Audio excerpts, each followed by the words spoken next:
Çağa markete gidiyor. Onun marketten mağazat ece deydi şuna Pepsi alaydı. Benim alay dedim. 10 manata deydi alay. Qarad yine de birazcık işlemeli. Hatta birazcık men işlemeli yine de. Ondan soň onun nesibämde bolsa daşary orada gidip göresim geliyor. 9'un Qaytayım. Bu şokolad alanma ol. Bu tabi şokoladın üstü bilen size gidip. Bu da ece şu şokoladdan yetmeli şokoladdan alıp beredi. Indi diyene seret yıl olan ya şu şokoladın arkayın bir şey çıkın orlu. Şun qalındı da men faşımdan şun mezi kağıdağın pöyle yadım. Şeylerlik gelmeli. Şu şokoladın.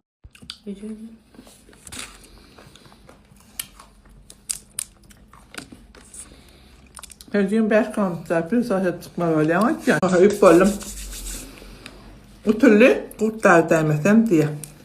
Kaçıp diyor. Yine de 4 kampta bir saat ediyor. Onu. Feredine fındıktır. Şeyle arak istel taşı. Ana fındık. Yani. Büyük koşup kovurdum. Hal önkü. Uyalacak kol. Uyuyağını yadım ben. Qaraba qırdağımdan artsa eşik bilen on yadım. Araba qırdağımdan tığış ettilecek şu diyene. Bar 10 manada 3 tapar napit içip bolyan bolsa 10 manada 1 sançıqına yarım litrlik Pepsi içen bolsa ona bu derece yetmeyen.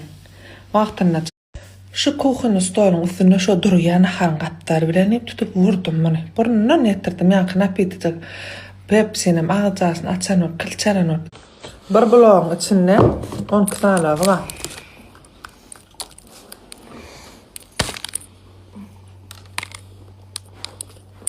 Bile size var. Bundan ne çeyla dalın gurrunla aytıp bereyim.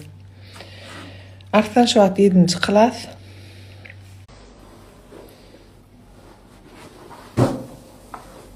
Gelişti mi?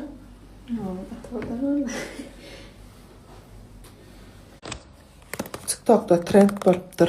Şeyden mölbatçıyalan bilemek. Tabi. Bizden haberimiz yok o trendden ne bulalım. Hava. Ona gittim onu koy.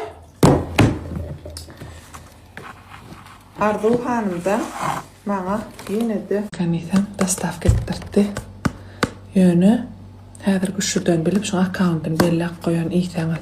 Qokan haqiqada şu fındık gül qoşaq. Qarad Sonyali qayta bu tabi bilen içimizi döktük. Bu şokolad bilen.